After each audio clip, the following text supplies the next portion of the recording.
Welcome to the mother of all talk shows, the Global University of the Airwaves, the College of Knowledge.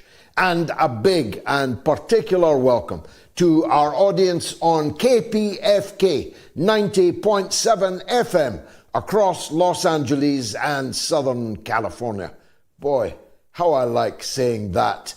They're joining us this week for the first time, and we hope it will be a regular feature, and indeed that the show will be rolled out even farther than Los Angeles and Southern California, right across the Pacifica network. We are asking in our poll, let me mention that up front because it's spectacular news, who is the greatest danger to world peace? Is it Biden, Netanyahu, or Putin? Well, it depends where you look. If you're looking on Telegram, t.me/George Galloway, Netanyahu wins it by a country mile, 86%, with only 6% for Biden and only 8% for Putin. If, on the other hand, you're you're voting on X, it's 13% for Biden, 44% for Netanyahu, and a whopping 43% for Putin. They're not very bright, these NAFO trolls. They thought the poll was only on Twitter, and not for the first time. If you're voting on the YouTube community poll, on the other hand, it was 40% for Biden, 55% for Netanyahu, and only 5% for President Putin on the YouTube stream. And if you're watching on the YouTube stream, then it was Biden 47%, Netanyahu 52%, and Putin only 1%. If you're watching on the YouTube stream, or on Facebook, or on Twitter, or any of the platforms that allow you to do so, please share the show with all of your friends and contacts. The only red lines, it turns out, around Rafah, you know, the red lines that were drawn by President Biden, that were drawn by the European Union, that were drawn by the British government, by the United States' Western allies, by the Arab countries, by Egypt, whose national sovereignty, of course, was umbilically connected to the issue of Rafah, because Rafah ends where Egypt begins. And the Philadelphia corridor, which separates Gaza from Egypt, is protected by the Camp David Accords, and indeed, therefore, is an international law all of its own that has been broken by the Israeli seizure of the Rafah gate. The better to open it and drive machine gun, herd, maybe even cattle truck the Palestinian refugees into the Sinai desert. It would be biblical, except it is hell on earth in Rafah.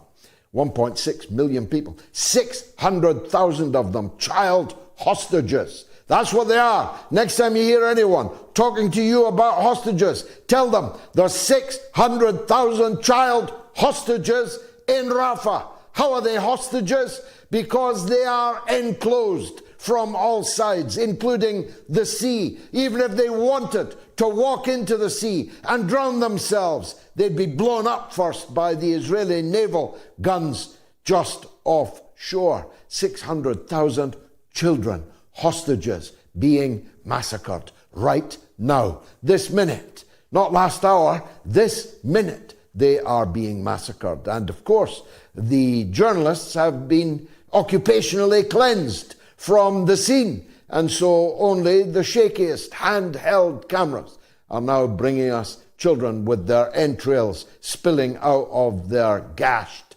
open stomachs. Children without heads, children without legs.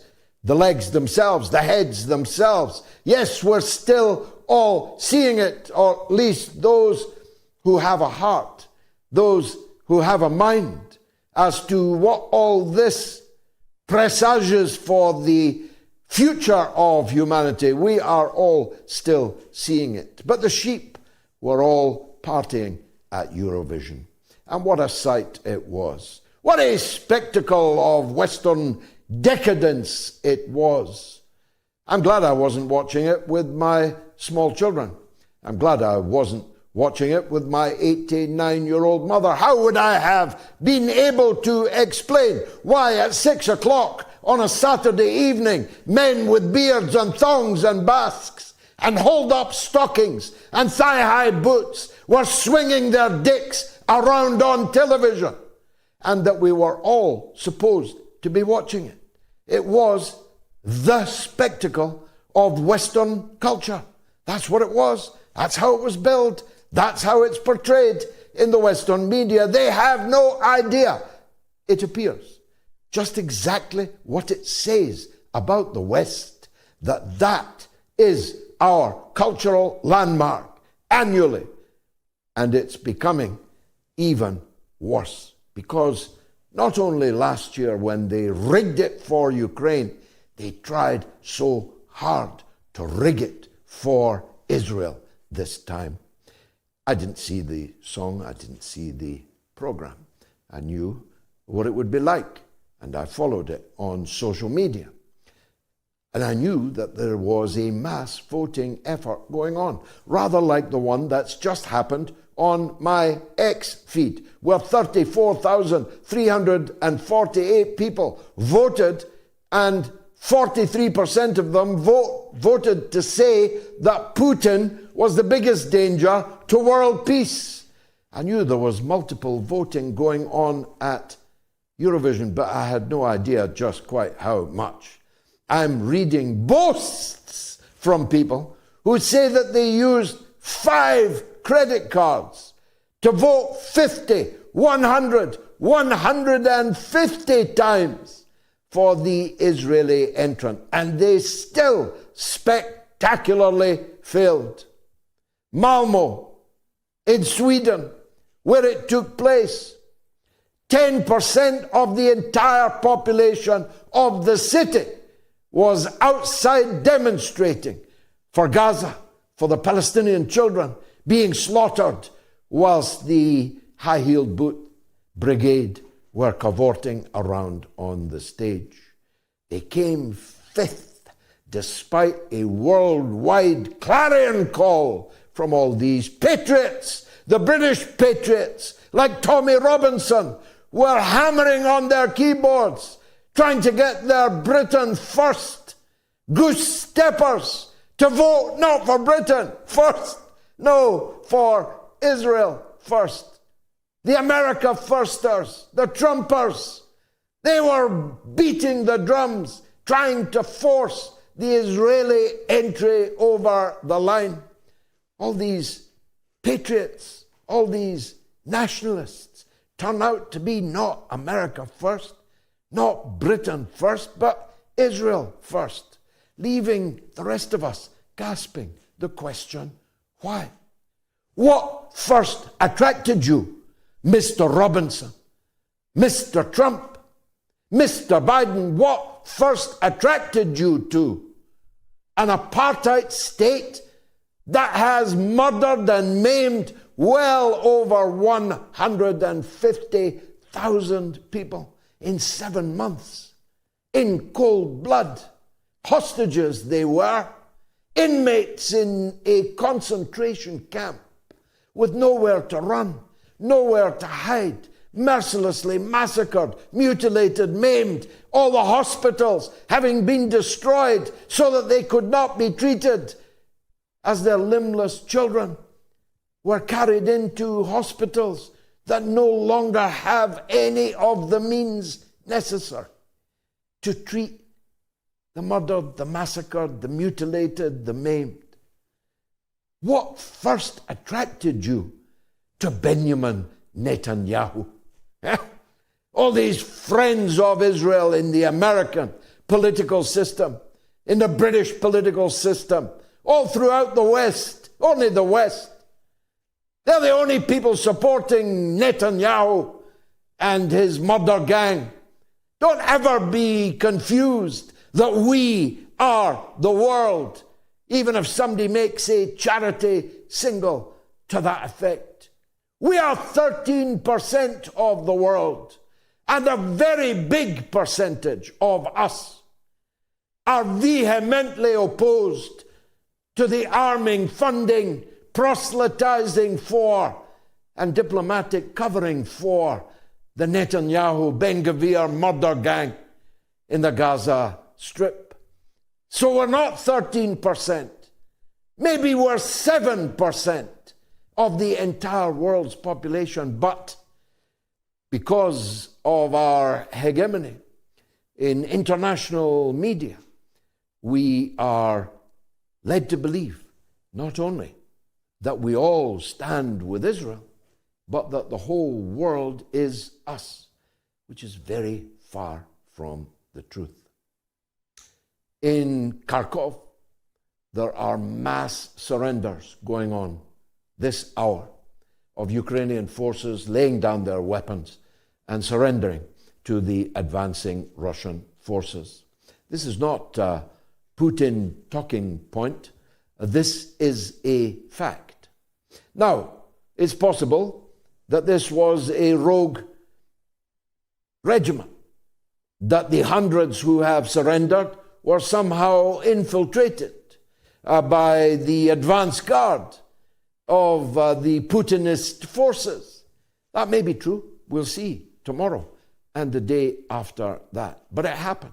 Mass surrender of hundreds of Ukrainian soldiers around Kharkov, an entirely Russian city, of course, founded by Russians, overwhelmingly lived in by Russians, and of course the very city in which the late and lamented Gonzalo Lira used to report to us, for us, on this very program from. It's about to fall. Now, it's possible that they were left leaderless, that their officers were all busy voting on our poll, at least on X. It's possible that their officers were all busy voting for Israel in the Eurovision Song Contest, reciprocating for the assistance they got from the Israeli bots last year in Liverpool. All of these things are possible. But one thing is certain, that in inverse proportion, the NAFO brigades and their journalistic clatterers in the Murdoch newspapers are substituting for the collapse of the Ukrainian war effort, having drafted young boys and old men, having drafted women, having drafted pregnant women, having received uncountable billions of your dollars, euros, and pounds. The front is collapsing. The war is rapidly coming to an end that they told us was simply inconceivable. Indeed, they've said over and over again that they might well have to go to World War III in order to preclude. Well, they better hurry up. You better get your World War III underway quickly, lads, or there won't be any Ukraine to fight it over, because the entire show is collapsing. Now, I'm one of those who denounced the beginning of the war against the people of Eastern Ukraine 10 years ago. That's right. That's when the war began. At least for those of us with two brain cells to rub together. At least for those of us who actually pay attention before the Sky News cameras turn up. Before Murdoch's media empire can pronounce the names of the places being massacred, I was one of those who denounced the Western, US, EU coup that overthrew the elected president of Ukraine, set fire to the Ukrainian parliament, held at gunpoint the elected Ukrainian members of parliament, ordered them on pain of death to sign the Russian language spoken by fully 1/3 of the whole population of Ukraine, including the later President Zelensky as his mother tongue, his native tongue. We said no good can come of this. And when we saw in the trade union house in Odessa the opponents of this coup d'etat in Kiev being roasted to death, burned to death, in an early scene reminiscent now of what we've been watching in Gaza, we knew that no good could come of this. We knew that 10 years ago, when the massacre of little children and women on their way to school, on their way to the shops, on their way to their work, on their way back home, these massacres that took place over 10 whole years in eastern Ukraine, the Russian-speaking populated areas of eastern Ukraine, no good could come of this. People like me said, if this continues, there's going to be a war. Let's implement the Minsk agreements guaranteed by Germany and France and adopted by the United Nations Security Council, giving it the power of international law. Let's implement the Minsk agreements so that war can be averted and civil slaughter come to an end. We knew that when the Minsk II agreements were, as have now been admitted by Angela Merkel and President Hollande, as he then was, that these accords, the Minsk agreements, were a bloody farce, deliberately signed in order to provide a breathing space for a military option to be put together in Kiev that could finish the job of extirpating the language, the culture, and, if necessary, the people of fully 1/3 of the territory of Ukraine. Now the teenage scribblers in the Murdoch press don't want to know anything about this. They don't even understand anything about this. They couldn't pronounce Kupiansk, and they don't know where Kupiansk is. Moreover, they don't even care where Kupiansk is. They don't give a toss about Ukrainians. Even those with the yellow and blue emblems, vanishingly few now, in their bios. They don't know anything about Ukraine, even its recent history, never mind its longer history. For them, Ukraine has been an opportunity to bleed and, if possible, to break the Russian Federation. Well, as someone who has stood with Russia for 50 years of my life, with a bookshelf full of Russian classics, with a playlist full of the majesty of Russian classical music, with a seat in a box in the Bolshoi in Moscow, at any opportunity to purchase a ticket, you will never, ever, ever make me hate Russia and love Germany, any more than you will ever persuade me to hate China and love Japan. Because, you see, for a man my age and class, born in the shadow of the Second World War, I am acutely aware that if it wasn't for Russia, I'd be speaking to you right now in German, and the jackboots would be coming up the stairs to pull me off the air and off to a concentration camp. I promise you, tonight is going to be the mother of all talk shows. Stay tuned.